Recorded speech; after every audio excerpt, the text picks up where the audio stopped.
My boss tried to fire me for being pregnant, so I made sure the whole company knew what kind of person she really was. I was 3 months pregnant when Sandra called me into her office. She'd been my supervisor for 2 years at Morrison & Associates, a mid-sized marketing firm where I'd clawed my way up from unpaid intern to senior account manager through pure determination. "Close the door and sit down," she said without looking up from her computer, her perfectly manicured fingers clicking across the keyboard with mechanical precision. I settled into the uncomfortable chair across from her massive mahogany desk, assuming we were about to discuss the Henderson campaign I'd just successfully landed. Instead, she slid a thick manila folder across her desk with my name printed in bold black letters. "Your performance has been declining significantly," she said in that ice-cold tone she reserved for employees she wanted to destroy. "We're going to have to let you go." My heart literally stopped beating. "What are you talking about? I just landed 3 new clients last month. The Henderson account alone brought in over $200,000.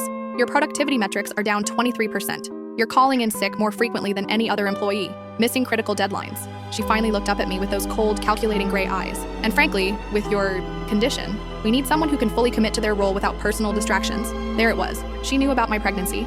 I'd only told HR the week before, following company policy. I hadn't even started showing yet, just dealing with morning sickness that had made me exactly 15 minutes late twice in 3 months. "Sandra, you cannot fire someone for being pregnant. That's protected under federal law." She leaned back and smiled that cold, predatory smile I'd watched her use to destroy other women in our office. "I'm not firing you for being pregnant, Jessica. I'm firing you for consistently poor performance. All the documentation is right here." I flipped through the folder with trembling hands. Suddenly, every minor mistake from the past year had been meticulously recorded and twisted. Late email responses I'd never been warned about. A client complaint from 8 months ago that had been resolved immediately. Even my 2 sick days for morning sickness were listed as unexplained absences negatively affecting team productivity. "This is completely fabricated bullshit," I said, my voice barely steady. "It's all thoroughly documented fact, Jessica. I've been carefully monitoring your performance for quite some time." She stood up and smoothed her perfectly pressed designer blazer with satisfaction. "Clean out your desk by 5 o'clock. Security will escort you from the premises." Walking back to my cubicle in a complete daze, I felt like my world was crumbling. I desperately needed this job.